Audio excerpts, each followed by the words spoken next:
It began like any other morning, ordinary, uneventful, until I saw her. My wife. She was sitting in a cafe, laughing with a man I didn't know. And then in one devastating moment, my entire world shattered, because she kissed him. It wasn't an accident, not a slip, but a deliberate kiss that ended everything we had. My hands trembled, my chest felt like it was caving in, and I knew life would never look the same again. What followed will leave you speechless. But before I tell you the rest, hit that like button, subscribe for more true stories, and drop in the comments where you're watching from. The day had started out simple enough. I had it all planned: drive to work, enjoy a quiet coffee at my desk, then dive into the routine. Nothing unusual. But just as I was about to get on the highway, my phone buzzed. It was David, my friend, asking for help with something urgent. Without hesitation, I told him I'd come. A small detour, just a few minutes. It was nothing for a friend. But fate had other plans. As I turned down an unfamiliar street, I noticed a small cafe on the corner. Harmless, ordinary, yet something about it drew my eyes. I wouldn't have given it another thought, but when I glanced through the window, I froze. There she was. My wife. Sitting at a table, her body angled toward the glass, laughing, glowing. And across from her sat a man. My heart tightened.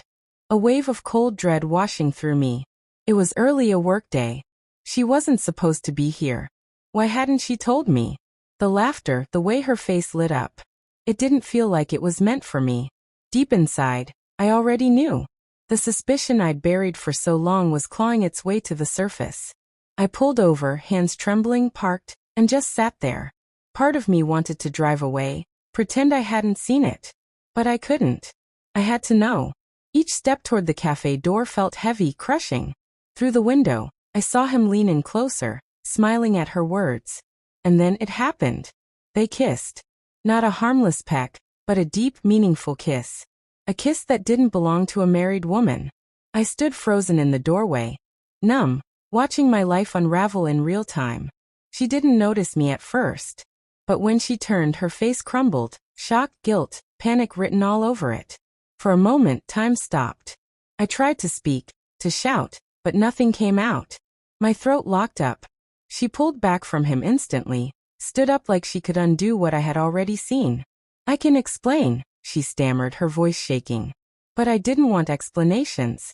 I didn't want excuses. The truth was already burning me alive. I turned to the man. Who are you? My voice was sharp, steady. He stood awkwardly silent. His refusal to answer said everything. He knew exactly what he had done. I looked back at her, my chest heavy, my words cold. Pack your things. Leave. She begged, pleaded, tried to apologize, but none of it mattered. The damage was done. She wasn't the woman I thought she was. I walked out without another word. Behind me, I heard her call my name, but I didn't stop. I couldn't. The days afterward blurred together. I went through the motions, working, taking care of the kids, but inside I was empty. That kiss haunted me, replaying endlessly in my mind. How could she? After everything we had built, how could she throw it away so easily? My children became my lifeline, the only thing anchoring me to this world. I poured myself into being a father, giving them the love and stability they needed. But the betrayal followed me everywhere. Night after night, I lay awake, asking myself, was any of it real? Had I just been living a lie all along? Could I ever trust again? Eventually, I filed for divorce. The papers were signed, the marriage dissolved. Life moved forward, though a part of me remained broken. She had been my everything, and in a single moment, it was all gone. So I turned to healing. To my kids. They became my reason to keep going. I couldn't change her choices, but I could control how I moved forward. And little by little, I found a way to love again. Not through another woman, but through them. They reminded me that even in the darkest times, light still exists. The pain never fully left. But I learned to live with it, to let go, and to step into a future. Uncertain, yes, but always guided by my children.